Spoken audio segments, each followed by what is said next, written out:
Bueno, muchachos, ¿cómo habéis dormido? Hablo en castellano porque así se enteren todos. ¿Qué tal? Tú, a ver, ¿cuál es el partido más importante que vamos a jugar? ¿Cómo? ¡El Madrid! ¿Qué coño el Atlético de Madrid ni nada? ¿Qué coño? El Madrid es el primero que tenemos y es este el que hemos de ir a por el turrón. ¿Qué creéis? ¿Que se nos rían? Bajo mi responsabilidad yo he dicho el equipo que saldrán ellos. Y vosotros os tienen ya hasta las narices de oírlos. Portero, Juanma Rodríguez, 1,90 m, portero. Lateral derecho, Inda. Centrales, Duro y Roncero. El francés, Hermel, o Caramelo Hermel, de lateral izquierdo. Doble pivote. José Luis Sánchez, aquel de los ojos azules, que es más merengue que la madre que me parió.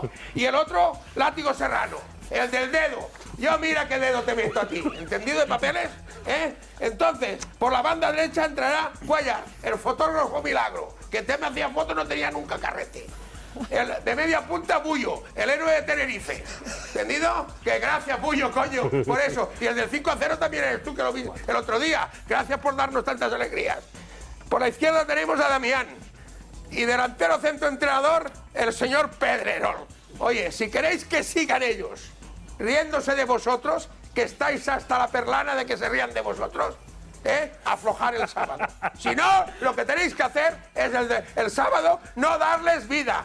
Y no dando vidas ganando el sábado. Ay. ¿A qué vamos? ¡A ganar! ¿A qué vamos? Sí, ¡A ganar! sí. ¿A qué vamos? ¡A ganar, coño! Sí, ¡Venga! sí. ¡Al campo! ¡Bravo!